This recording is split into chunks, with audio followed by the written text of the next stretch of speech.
See if I can send this bad boy first of all. Up and up. Right, so it's right here. So just down. Oh, that's the best. I've downsided that. And again, 2 out of 2. Come on. Big sends. Downside it, downside it, downside it. Stop! Oh!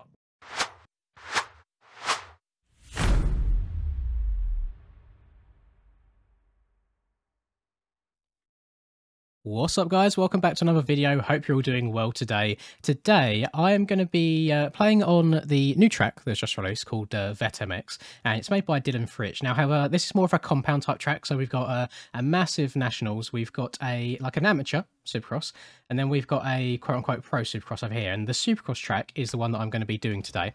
Reason being is I've played the other ones a little bit with Charlie, and I'm not a massive fan of the nationals, to be honest. It's so wide open, and like the track is massively wide.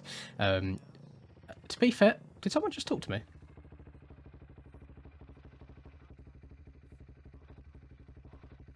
I feel like I can hear like a sound file somewhere. I have no idea what it is, but as you can see right in front of me, these jumps are ridiculous. They are massive. It's unreal. And really, I just want to show them off to you a bit. You know, it's not too often that I play tracks like these where where everything is so overscaled.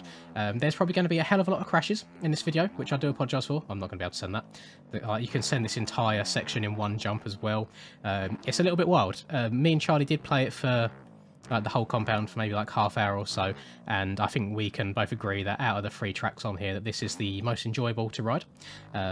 So the whole compound's been in the works for about 6 months or so since around November time, and it does look like there's a lot of effort gone into it. You know, there's like a whole free ride area around the outskirts of the compound, so there's like doubles and massive jumps and stuff, and I'm sure for like some people it's probably right up their alley. You know me, I do like my realism point of view a bit more. However, at the same time, I do quite enjoy getting upside down as much as possible. So I'm going to try my best to kind of show off this track in a positive light, because I won't lie, I do struggle a little bit when it comes to crashing on. Oh god, oh god, there we go. And especially with massive whips as well. I always find like I can get the whips out like really sideways. However, I then struggle getting them back round and getting the front wheel in line. See if I can send this bad boy first of all. Up and up. Right, so it's right here. So just down. Oh, that's the best. I've downsided that. And again, 2 out of 2. Come on. Big sends. Downside it, downside it, downside it. Stop! Oh, it's fine. It's fine. It's fine. Right, I do need to go outside. Next. Oh, Jesus Christ. What am I doing? Oh, right. Sorry. I do need to go outside next lap so I can try and send this whole ribbon. I did find that I'm sorry as well. I'm going to just quickly apologise for Friday night's live stream. The race obviously did get cancelled after the heat race, just with issues with the service and whitelisting and stuff. Absolutely nothing I can do about that, so I do apologise for keeping you boys waiting. I have no idea how I planned that. I thought the bike was definitely going to crash. So I'm guessing it's just going to be a case of it's going to be postponed to next week. So all I can do is kind of like play it by ear. You know, I've no idea what's going on. However, what I did do, what I don't usually do, is I stayed up for the NA race instead, since I didn't get to the EU one. So usually when I go into the NA races, I don't expect much. Reason being is the race last night, the 450 main was about 4 AM. As you can imagine, it's a little bit difficult to play when you can barely keep your eyes open, and I was in that exact position. Like, my eyes were so blurry, I was struggling. I'm not sure what happened. I'm not sure how I managed to blag it, but I did actually end up getting the win. I think, have I overjumped that? No, that's perfect again. Oh, go on, hang on, second. Let's get them 2 laps in a row. I haven't done this at all. Oh god, that's a bit far. That's a bit far. It's a bit far. Oh no, you see what I mean? The bike was a little bit to the side. Couldn't quite get it. But yeah, I did manage to win, and I'm really disappointed actually, because it wasn't until after the fact that I sat down and I thought, oh, I probably should have recorded that. That would have made a really good video, because it was a very good and close race as well. I started in about P4. Off the rip. I had to shut off like on the start straight. I got such a terrible jump compared to everyone else. However, I came out in about P4, sneaking up the inside, me and Keegan, for basically the entire 20 minutes. I don't think we was ever further than like 5 seconds apart the whole race. It was just a case of who made the most mistakes. You know, I'd pass him, I'd crash, he'd pass me, he'd crash, and it would just keep going back and forth. So really good racing. I really did enjoy it, and it actually made staying up that late worth it for a change. Usually I get off after doing those races at that time, and I'm like, why on earth did I do that? You know, that is just so not worth it. But surprisingly, went quite well, and yeah, I ended up winning. I'm not in any sort of contention for the NA points at all. I think I've done like 2 450 races in total, so it's not something I'm going to do regularly. I purely done it because I hadn't done the EU race. What I am a bit nervous about actually is, so if we're doing the EU version next week, I'm a bit worried that people are going to have like an entire week just to grind the track. Now, the track isn't super difficult by any means. Quite an easy track just to ride around on, you know, just them tracks you haven't got to think about too much. However, if you want to then start putting down some heat, then that's really where it becomes difficult, because there are quite a lot of ruts in all the corners. There's even like rutted bits on the straights now as well. There's one on-off section, like step on, step off, and the on-off actually has ruts itself, so it does actually make it quite difficult. But I'm not sure why, or if it's just the track layout or what, but it raced really well, and I didn't expect it to. There's a couple of lines that are kind of make or break lines in a rhythm section, you know, that you can kind of gain you a second or so throughout the course of a lap. So you've got to be really on your toes, got to be really precise and accurate. The whoops are deadly, you know, by the end of the race they get so difficult.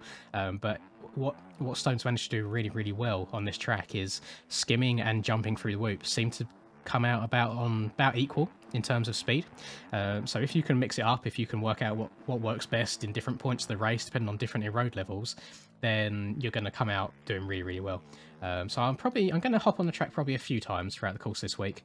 I can't see myself sitting there grinding for hours and hours. I mean, on Friday, on release day of the track, I spent maybe an hour or so kind of around EU time preparing for the race. Then that got cancelled, and I messed around with a bunch of guys in Discord, like kind of riding the track backwards, kind of jumping across the track, trying to punt at each other for about an hour as well. So I've got maybe about 3 hours in total on the track, which in my mind probably more than enough. You don't really need a whole lot more than that, and I suppose at that point you're really just kind of practicing for the consistency's sake and practicing for those couple of attempts you might not have otherwise.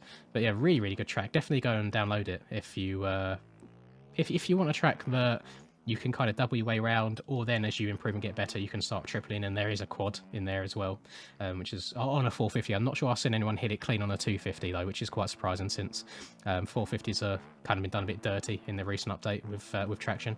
But this track, it's I'm actually quite surprised how well I'm getting around it. Maybe I just needed a little bit of a break from playing for a bit, because when I was playing with Charlie, I was down bad. I was struggling. I was crashing on almost every single jump. As you can see, they are absolutely huge. I'm sure if you want to make some... Oh, what has happened there? I have no idea what just happened to the physics, but that was a bit wild. My bike kind of just like stalled out in the air and went the other direction. If you're someone that like Pepe, for example, you like making your free ride edits, I'm sure this track's probably going to be right up your alley. There are massive jumps all over the place. Like the entire compound is just full of them. However, yeah, as I said, the reason that I'm just covering the Supercross track today is it's really the one out of the 3 that I enjoy the most. Not one of them tracks that I think I would play too much, but definitely a nice little change of pace from what I'm used to. You know, I'm so used to doing the realistic tracks and the replicas all the time. It's nice to kind of mess about every now and then, get a bit sideways. Should I try third person for a lap? Yeah, let's do third person for a lap just to see how big we can go. My whips in third person first, they always end up looking so different, and you'd think that my muscle memory would just do the same thing, but there's something odd about when you can see the rider and when you can't see it that just makes the whips end up coming out different. Like right there, that wouldn't usually happen in first. The bike would be a lot more upright, so I'm not sure what it is that I do differently when I go in third that just makes it end up being more like a tabletop, more than a proper whip, you know. But we'll try and get through this. We'll try and get through the sand section, and then see if we can hit these next 2 massive jumps back to back again. It feels very nice when you do get something clean. Please don't crash, thank you.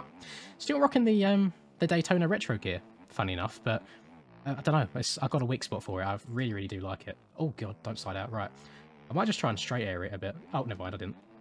Right, let's try and get the bike back in a straight line. There we go. There's 1. Hit number 2. Oh god, I think I might get over this corner even if I do land it. Oh, boing, and oh no! Oh, I was so close. Oh, I thought I had it in the bag. God damn it! Oh, that's annoying. But you can go. You can kind of get a. Okay. You can get a general gist of the track as a whole. Absolutely huge jumps. I suppose it's called a Supercross track, and I suppose in one aspect, the actual obstacles that you are hitting are Supercross obstacles. You know, like that's almost like a Dragon's Back. We had a little split section there. We had an on-off before that, just a normal finish line double. But I'm not sure what Dylan smoked or snorted or whatever before he started designing this, but it's just everything's just so big. It's scaled so massively. He does say in the description of the track on the MXB Mods website that it is essentially a 450/500 track. I think you would genuinely struggle to get over most of these jumps on anything else. I mean, unless you are on absolute rails on a 250, I can't see you clearing much, but saying that, I've not tried a 250 yet, so I'm not entirely sure. I know some of you are going to be watching this, like, licking your lips, because some people absolutely love this sort of thing. I have a place for it. It's just not something that I like doing every single day, but obviously that is just personal preference as well. It's nice to see that it's just, again, it's nice to have another big compound being released, and as I say, it looks like he's been working on it since around November time, so he's definitely put a lot of effort into it. I know obviously life and things get in the way, so you can't always just grind out a track or a project as much as you'd like to, but regardless, we've got more tracks. We've actually been very, very blessed in the last week or so with the sheer volume of tracks we've been getting on the MXB Mods website. Just a whole bunch of tracks, Supercross tracks as well, which is quite surprising. Usually it's motocross tracks that get more love than Supercross, and in terms of a custom point of view. So yeah, definitely nice to see a little bit more of differentiation. Can I land that accidental 360, please? Oh no. Okay. I think I'm going to end it there. I feel like I've showed off the track reasonably well. If you guys do want to play it, of course, it's always in the description if you want to give it a go. Please do drop a like on the video. I'd really, really appreciate it. It helps the video spread to more and more people. Subscribe to the channel if you're new. The absolutely insane growth in the last couple of weeks, I just don't have the words for. I can just try and keep the momentum rolling as long as I can. So if you did enjoy what you see and you want some daily motocross game content, please do subscribe. Hopefully I'll have you guys stick around for longer, and most importantly, as I say at the end of every video, whatever it is that you're up to for the rest of the day, I hope you have a lovely day, and until I catch you in the next video, peace. I'm working hard, I'm sacrificing my life, I'm sacrificing my mind, I'm sacrificing my sanity, but most importantly, I'm sacrificing my time. Boy, I feel fine, I feel like I am a king. Honestly, I can't complain. Even with faith that's the size of a grain of some salt, I will still move a mountain and do what I want. I got salt to be for my rhyme,